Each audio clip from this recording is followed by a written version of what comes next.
welcome to episode 5 with Dr. Raymond Lombard, and I'm your host, Wes Sia, and you are, did you know, part 5 as well, because we started with the first episode, and now we've part 5 of the first episode. It moved quickly. Yes, literally talking about biblical evidence that we are living in the end days. I remember, Wessel, when we started way back, 5 episodes back, you said, well, we can do it in 1 or 2 programs. This is number 5. Precisely. I didn't know we we're going to have so much to talk about, but of course, Dr. Ray is a well of knowledge on this topic, so we would rather take our time and just chat through it than rush through it. So I think it's been really helpful. And we are on our 6th sign that we have biblical evidence. I'm sure there's more signs, but you'll probably come up with more signs after this. And but for season 2, we are speaking especially on end times prophecy. So this is going to be the thread across. But we thought let's start with biblical evidence to build the foundation. Yes. So the foundation is being set. So today, Yes. any words of wisdom before we get into this? Yeah, Because this is our last one. Yeah. I want to say, for me, when I discovered Bible prophecy, Wessel, let me just say something. 1/4 of your Bible. Mm-hmm. Your Bible has got more than 32,000 verses. More than 8,000 is prophecy, which means 1/4. 1 out of every 4 verses in the Bible is prophecy. Yes. Having said that, then it means that the fulfillment of prophecy underscores the validity, the inspiration of the Holy Scriptures. Yeah. And I think that me and you feel very strong that you will understand we're not talking about any book. We're not talking about books. Yeah. I've written many books. We're not talking about that. We're talking about God's Word. Yeah. And the purpose of this program, even if we talk about scriptural evidence, is not only to show we live in the end time, but to prove or to show from Bible prophecy the fulfillment thereof that the Word of God is true. If Precisely. so many prophecies being laid out in the past has been fulfilled, everyone will be fulfilled. Yeah. No, we spoke about it in the previous episode. I was more mind blown that you can have a word, a God-inspired word written thousands of years ago, but you just see it in action still today. Yes, Like it's not null and void. It is valid. It is authentic. It is at work. And you go, so. Yeah, so I must tell you this. So years ago, I told my Bible school students, and I said to them, the Bible, once was said by a man of God, is, although it's so old, it is as fresh as tomorrow's newspaper. Yeah, precisely. Tomorrow's newspaper. Yeah. No. In other words, although it was written, and I mean, the canon was finished 2,000 years ago. Yeah. Well, 1,900 years ago. But it's still as fresh as tomorrow's newspaper. Precisely. Because whatever we're reading, whatever we see, what we spoke about right now, we're like, yeah, we're speaking about present day, but we're still also speaking about things to come. And so the Bible is still outworking itself. God says, my According word to will prophecy. stand for all eternity. Precisely. Well, this is awesome. I had a few Sundays ago, I was at church and a woman came up to me. She said, you see, in Cape Town, if you live in Cape Town, you would know it rains across the winter. It is wet. It doesn't stop raining. And she said her son got out of the car and said, Mom, if it continues to rain like this, do you think there's going to be enough space for all of us in the ark when Jesus comes back to get us? That's a good question. And I was like, that is true, because the Bible does say, hey, remember the days of Noah. Yes. Remember the days of Lot. Sure. Now, especially Noah, because when she brought it up, I was like, that's interesting, because God does say, remember the days of Noah, what is happening in the world. And that is the 6th sign that we're going to speak about, which is interesting, because in your books you speak a lot about, I know you also preached about, remember the days of Noah. Why should we today look at what happened when God destroyed the earth and to what we are going to live into the end days? Like, how does the beginning of the Bible and the end really get together? Yes. Why does God you will know where the scriptures are where it says, Sure. Remember the days of Noah. Yeah, well, actually it's here in Luke 17, verse 26. And as it was in the days of Noah, So it will also be in the days of the Son of Man. They ate, they drank, they married wives. They were given in marriage until the day Noah entered the ark, and the flood came and destroyed them all. And the next verse says, and as is the days of Lot. Here's the interesting thing. Jesus used two stories, vividly clear for everybody to know what happened in the Old Testament, Yeah. as depicting the days before he comes back. Yeah. In other words, just think about it. What happened in the days of Noah? The flood. So what did the flood do? Killed all the people of the earth. Yeah. Okay? So there was a destruction, a worldwide destruction. So what Jesus is saying, my coming, there will be a worldwide destruction. Yeah. And as it happened in the days of Noah, but now if we go and look as what happened in the days of Noah, it becomes very, very interesting, because in the days of Noah, if you go to Genesis chapter 6, there was a population explosion. Are we seeing that today? Oh, more than 8 billion people on the earth. And we grow by the numbers. I mean, just the other day we were 7 billion people. Now we are past 8 billion people. Yeah. There've never been, since God made man, created man, so many people on earth as today. Yeah. And so the days of Noah, because the sons of God mingled with the daughters of man, and there was a great population explosion on earth. So what I want to say is, what happened in the days of Noah? Before the destruction, there was a population explosion. Today, Yeah. before the 7-year tribulation comes, the destruction, there's a population explosion. Okay. Well, there's nothing wrong with a population explosion. Nothing. But that is just a sign. That's what Jesus said, I'll give you a sign. So what is happening with the people? Because there must have been a reason for God to go, I'm going to send my flood. So, sin abounded, Yes. and sin flourished in the days of Noah. So much so that God, all of the earth, found only one righteous man, Noah. On all of the earth. On all of Not the in earth. one city. Not in one town. In all of the earth, only Noah was found righteous before God. Sure. One man. So that will show you the state of the nation or of the earth. Imagine the whole, how did that decline happen? Like, I'm trying to think what happened before Noah. It was Adam and Eve. And how did that decline of people? The Bible actually explains to us, and it was, the terribleness was, the people, they become so wicked that they fight. There was violence, was on the order of the day. Depraved sin, the inclinations of the hearts and the thoughts. So what we found here, the Bible says, violence, Genesis 6 verse 5 and 13, and Genesis 6 verse 12, that sin flourished. The Bible says, all that man was thinking and doing was sinful. Yeah. And they fight each other. There was, the whole earth was violence. Let me tell you, if you switch on your television, there's violence all over. Yeah. That's all you see. Yeah. If you see today, when you look at the earth, all the wars. I mean, currently, there's more than 50 civil wars in the world right now. Yeah. No, it's crazy. Violence.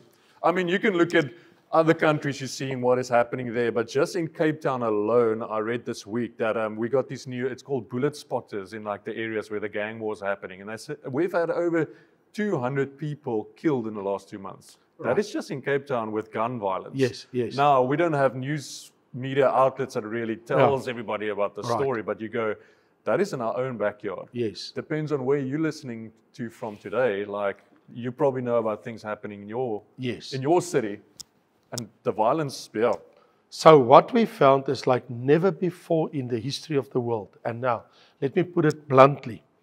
The shocking thing is, there's more than 12,700 atom bombs made in the world. 12,000. 12,700. Wow.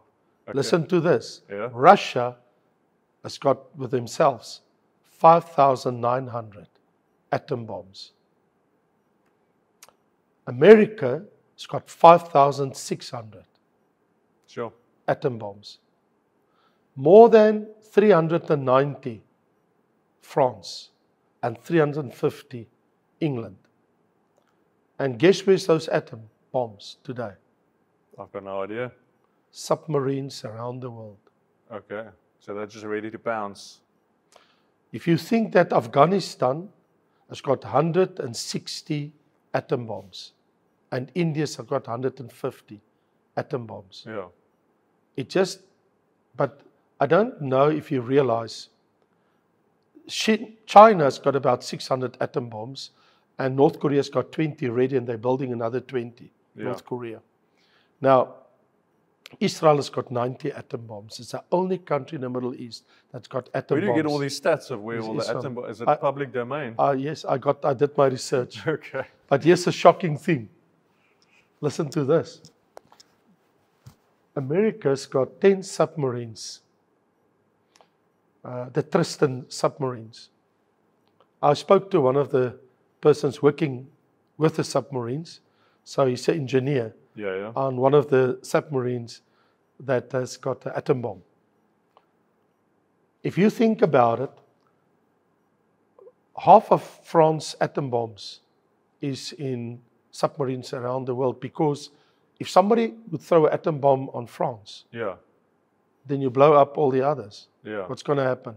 So it is better to put them around the earth. So you actually have today thousands of submarines around the globe circling in the oceans of the world. Sure, that's crazy. Okay, but now I want to give you the shocking news. Talk about violence like in the days of Noah, because that's what we're talking about. Let me share it with you. What do you think is the strength of one of America's atom bombs? Let me tell you. If you take all the atom bombs that exploded in the Second World War together, all of them. Hiroshima, Nagasaki. All the bombs. Oh, all the bombs that exploded in Europe in the Second World War. Okay. If you put all of them together, plus what you just said, Hiroshima, Nagasaki, the 2 atom bombs there. If you put them all in one bomb, times 7 is 1 atom bomb of the USA today. Because I guess their technology to build those type of things now. Did you hear what I said? All the bombs that exploded in the Second World War, plus the 2 atom bombs that ended the World War, and you times it by 7, it's 1 atom bomb of the USA. Sure. If one man press a button, why do we read in the book of Zephaniah, chapter 2, people will stand and their eyes will fall out and the meat will fall off the skeletons of the body? What does that mean? You go and read Zechariah chapter 2. Oh, really? It says, people will stand and the eyes will fall out of the sockets while they stand on their feet, and the meat will fall off their bodies as they stand. Yeah, that's radiation. Nuclear radiation. So what are we talking about? Violence. Yeah. So when we talk about the days of Noah, we have never entered in world history so much violence as now. I mean, look what's going on in the Ukraine with Russia. And I mean, look at all the wars in the world. And I mean, talk about China and Taiwan. Talk about North Korea and Japan. I mean, we have entered the evil days where God does not feature, like in the days of Noah. Righteousness is being killed because of the wickedness in the world. And so what we see in the days of Noah, what we understand. So if I ask you, have the world ever entered so much evil as we see today? And we will say, never before that we know of. So that is just to say the days of Noah. But Jesus said, I would say so widespread. Because we probably had previous world wars, but it will happen. This is all over the world. Like it's just all over. All over the world. Yeah. And I mean, there's fighting all over the world. And here's another thing. And the days of Lot. Now, the difference is between the days of Noah and the days of Lot. The days of Noah was worldwide. The days of Lot was about 2 cities. Yes. Sodom and Gomorrah. Yeah. But the days of Lot was sexual immorality. Yeah. The days of Noah was about wickedness. Yes. sin and wickedness. So, So he said, look at wickedness on the earth and also look at sexual immorality, Sodom and Gomorrah. exactly. And that is, I mean, we can say that across the world right now, we're seeing that. We have Like- more than 28 nations that have signed up for same-sex marriage. Yeah, Man and woman. Yeah. So it was unthinkable 20 years. Let me tell you, 20 years ago, it was unthinkable. yeah, Today, it's acceptable. Yeah. Something has happened that, because I want to take you to a scripture, very, very important. You will wonder, but why do I talk about these things as signs of the end times? yeah, Because you will say to me, but Ray, wickedness has been for many years. Or, sexual immorality has been for many years. No, it was not legalized. yes, Now it's legalized sure. by nations and head of nations. So now it is legalized. But here's the thing. I want to show you something. Here's a verse in the book of Revelation, chapter 9. And it says the following. Because we talk about the end time now as a sign. So it says in Revelation chapter 9, but the rest of mankind who were not killed by the plagues did not repent of the works of their hands, that they should not worship demons. So devil worship will escalate in the end time. It's in the book of Revelation, in the beginning of the 7-year tribulation. And idols of gold, silver, brass, stone, and wood, which can neither see nor hear walk. And they did not repent of their... Now listen to this. Listen to what is the marks that you can identify the end time. Murderers, sorceries, sexual immorality, and theft.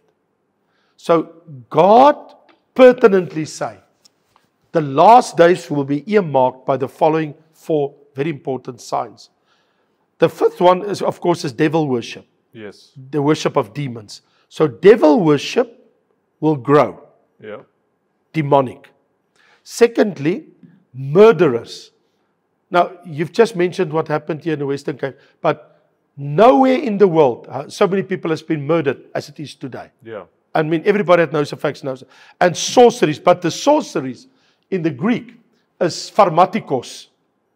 all right. Can you hear something if I say? So drugs and, Pharmacy. yeah, That's where you get your word pharmacy from. yeah, You can hear it. Pharmatikos. Pharmacy. Pharmaceuticals. Pharmaceutical drugs. Yeah. Now, never in the history of the world there's so many drugs as today. Yeah, It's flooded the planet. I worked in Southeast Asia in the Golden Triangle, where they have that's a heroin hotspot in the world, and training pastors there. And so we see what happens in Colombia. We see with all the drugs in the world and how through fentanyl, China making sure that they get it in Latin America and through Mexico get it into the US. I mean, there's more deaths by drugs in the US than any other way today, sure. by drugs. Yeah, So what we actually see is drugs, the use of drugs will grow in the last days. yeah, And sexual immorality, exactly what we were talking about the days of Lot. And theft. So murder and theft. In other words, violence, sexual immorality, drugs, yeah, and theft. That will abound in the last days. yeah, Now, if you look today, you don't even report theft anymore. You don't go to a police station. You just go to get a number to claim from your insurance company. yes. Well, I want to ask about, so like, we are church-going people, you know, you're a pastor, you're building the church, and we're always believing for revival. We're always believing for people to come to Jesus, for churches to strengthen, for worship to grow. But looking at Noah, we always joke like Noah was the worst preacher in the world because he had correct me if I'm wrong, he had 100 years to preach, repent, come and join me in the ark. Yes. And no one joined him. Exactly. Imagine how bad a preacher he was. That was just how wicked the world was. Exactly. Do you think preachers are going to end up standing in churches going, we're preaching repentance, for people to come back to Jesus, and we're just going to stop seeing people come back to Jesus? Do you feel like that's where we're going to get to? Or The Bible says in Matthew 24, Jesus says in the last days, people will lose their love.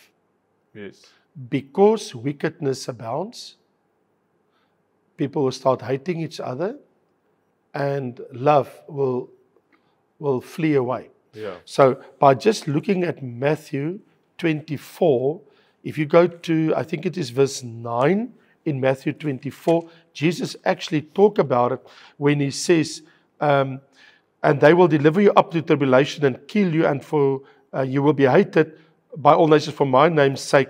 And then many will be offended, and they will betray one another, and they will hate one another. And because of lawlessness will abound, the love of many will grow cold. Sure. So when wickedness and lawlessness and sexual immorality and drugs and all the evil overtake the world, Yeah. the love grow cold. Yeah. Now here's my problem. The problem actually is with the last church of Jesus Christ, the church of Laodicea. That's a lukewarm church. Okay. Do you believe we are in the last church? That is exactly this Laodicean church. Well, the last church This is is speaking about the characterized seven- by democracy. This is the 7 churches in Revelation. But 6 of them we already passed the time of them. Yes. We are now entered the last. And that is a lukewarm That's a church. lukewarm church, the church of Laodicea.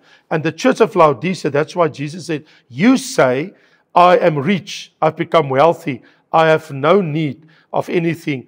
But you don't know that you that are rich, miserable, poor, blind, and naked, come to me and get gold from me and white garments and anoint your eyes. Because behold, I stand at the door and I knock.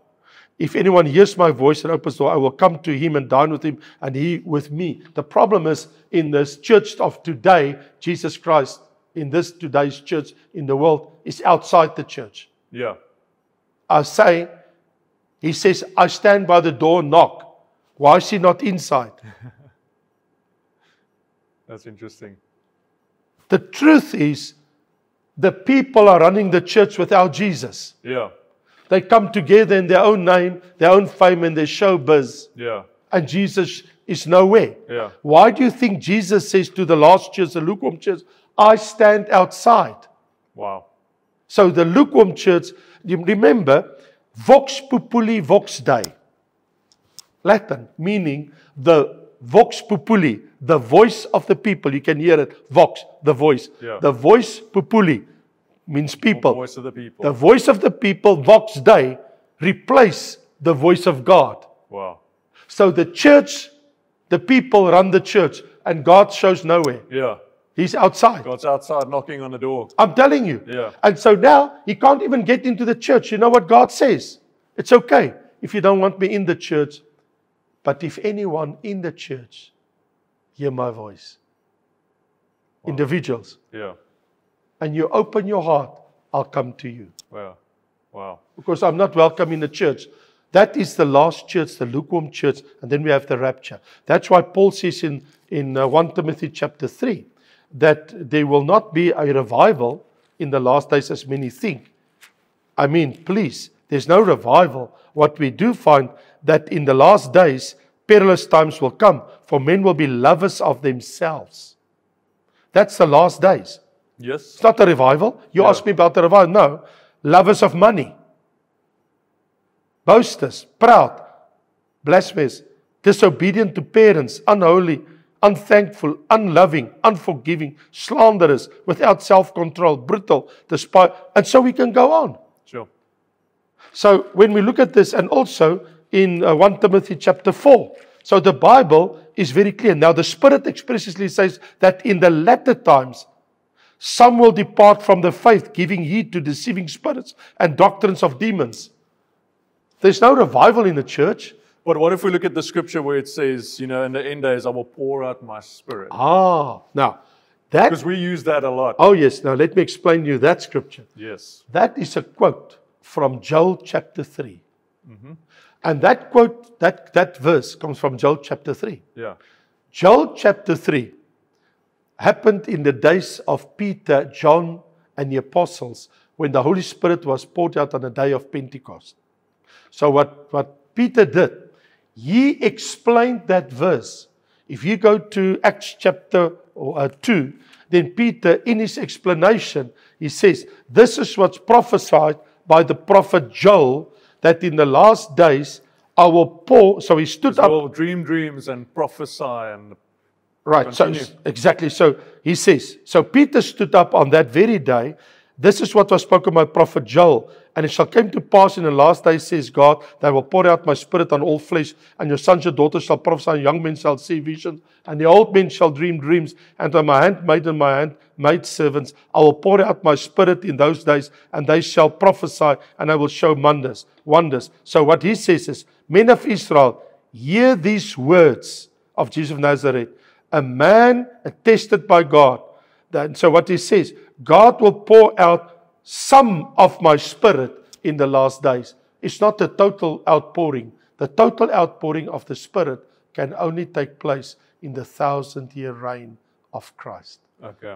So God has poured out His Spirit, but the fullness of the Spirit Yeah. is reserved for the 1,000 years. So Because the Bible says, some churches will still see, dreams being dreamed, prophecies being spoken, the Spirit outpouring in a healthy church environment. You'll still but see only to an extent. Yeah. But that's what the Scripture says.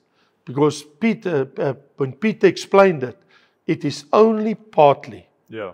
But all of my Spirit can only happen in the 1,000 years. Because the Bible says, then the whole earth will be full of the knowledge of the Lord. Yeah. And no one will say to his brother or a friend, know the Lord. Everyone will know God. It says it explicitly. Okay. So the fullness of the outpouring of the Spirit, all my people, in other words, the greatest revival in human history still has to come. It's Yeah. not in the church. Yeah. It is in 1,000 years when Jesus Christ comes. Why? Because he has no devil. He has no demons. Jesus is here. Yeah. So then you have a 1,000-year revival. Yeah. And we're not there yet. So, but what I've read to you now in 1 Timothy 4 and 2 Timothy 3 and in Matthew chapter 24, there's a falling away. There's a lukewarm church now. Yes. So what you do find in some churches, you can have sporadically here and this church or that place, a revival in people's hearts.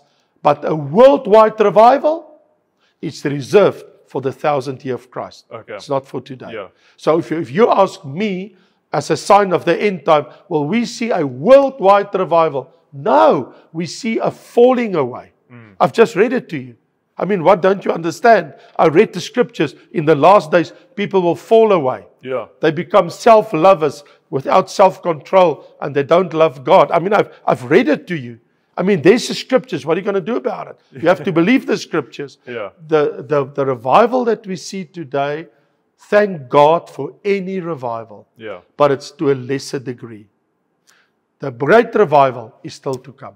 So make sure you're in a great church where Jesus isn't knocking on the door from the Please, outside. please. And if you're in a church and Jesus is outside, open your heart. Open your heart. Invite him in. I wanted to, it's like so many scriptures back, you were saying about offenses will take place. And I think that is being used, like the enemy has used offenses to turn people away from church because of, people, the voice of the people, and making it about ourselves, making it about a show. Yes. I've seen across the church, it's offense is the biggest thing turning people away from God. Yes. The falling away is because the man of God has offended me, or that Yes. something has Yes. happened. And it's Yes. interesting how the enemy will use that, Yes. just like the Yes. shortcoming of people. Yes. But you always want to believe, come on, the Holy Spirit's going to be in our church service. Yeah, I think the message today in closing, talking about scriptural evidence for us, Vessel, should be to people, you hear the word, you hear the truth. It's not about your church. Yeah. It's not about the pastor. It's about you.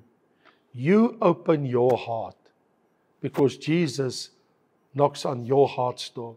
Yeah. And he said, if anyone hears my voice, open your heart. I think, Vessel, of course we can blame churches, we can talk about preachers, and we can say a lot of things.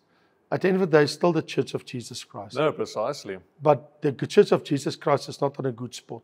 Yeah. It's not a good place. Well, I will always say I'm going to be, if this is the biggest cause that Jesus gave his life for, it was the church, I'm Yes. going to be always the biggest champion of the church. Sure. We don't want to be sitting here today going like, the church is this, No, the church no, is no. this. Exactly. Because Exactly. it's not the church that offends you. It's Yes. maybe a person. Exactly. Maybe someone let you down. And in this Exactly. world, people will let you down. Like Yes. Ray and I have had a relationship for 10 years. There's somewhere that he did something and I could be Sure. like, Ray has offended me. I'm done Exactly. with the church. It's like, Sure. no. We are all human. We all have forgiveness. Exactly. Because it's also said after that, forgiveness, people will stop forgiving. Yes. People will. So it's like, trust God, be part of His church, Yeah. be in community. Yeah, it actually says people will live unforgiving lives. Precisely. We just read it Yeah. in the last days. Because offenses will creep in, Yes. you'll have unforgiveness, Yes. you will start to. Rather just And then forgive. the church is just gonna go and into speak decline. people free. Yeah. But I think at the end of the day, it's very clear in these 5 episodes that the writing is on the wall. Yeah. You can see that. We have really entered the end time. We can't not acknowledge it. Yeah. I think it's factual, it is true, and the best we can do, there's a scripture, if you would say, can you leave us with one scripture that Tell we us. that we can take in this 5 episodes with us? What would that scripture be? I would immediately think of Luke chapter 21, where the Bible explicitly, it tells us, and knowing the scriptures is where the Bible says, but take heed to yourself, lest your heart be weighted down with drunkenness, cares of life, and the day come on you unexpectedly. For surely I will come. Watch and pray always, that you may be counted worthy to escape all the things that will come to pass and to stand before the Son of Man. Amen. This verse, Luke 21, verse 36. 1, take heed to yourselves. It's not about your pastor, it's not about your church, it's yourself. Lest your heart be weighted down with carousing, drunkenness, cares of this life. Watch out for your own heart, number 1. Not somebody else's, yours. Because the day will come. Then, as it will come, watch and pray that you may be counted worthy to escape all these things. So we have entered the end time. These things is going to come on the earth. To escape the great tribulation Yes. is to be in Christ. To Precisely. open your heart's door. Let Him I come wanted in. to say, how are you counted worthy? It's to have a relationship with Jesus. That's the only way. That's it. That It's is nothing the else. only way. It's not because you're on the band on Sundays. It's not because you're serving in the pews. No, sir. It's because you have a relationship with Jesus. So Absolutely. you'll be counted worthy. Not because your mother's got a relationship with Jesus or That your as father. well. Yeah. It's you. Yeah. It's you. It's like my You. mother's a praying woman. I'm going to heaven. No, Yes. You have a relationship with Thank Jesus. God for praying mothers. Yeah. But Jesus said, I stand by the door and I knock. To stand by the door and knock means He's outside. Yeah. Because it's the same in the days of Lot. Remember Lot's wife Yes. turned into a pillar of salt. Yes. And the angel grabbed her by the hand. Yeah. And she pulled her hand. So she got an opportunity because Lot could bring his family out, but she still looked back. Thank God for righteous people. Yeah. Noah saved his family. Yeah, Lot saved his daughters and his wife. Yeah. And she lost it on the way. precisely. But that's what we're saying. There's going to be great people in your life. They're going to guide you. They're going to point the way. But at the end of the day, you need to make your own decision. Absolutely. And that's it Oh, it's for wonderful. episode 5. Thank you. Thank you so much. I really enjoyed it. And I trust you also enjoyed it. And you're, of course, always welcome to write to us. Ask your questions. I mean, we're available. Yeah, that's right. We have comments down. If you're watching on YouTube, put it in the comment section. We'll always look at it. We'll always try and weave it into all the conversations we're having. But Sure. Hey, thanks for joining us at episode 5. We see you next week, episode 6. Who knows what we're going to talk about, but it's going to be amazing. Amen. Thanks, Dr. Ray. God bless.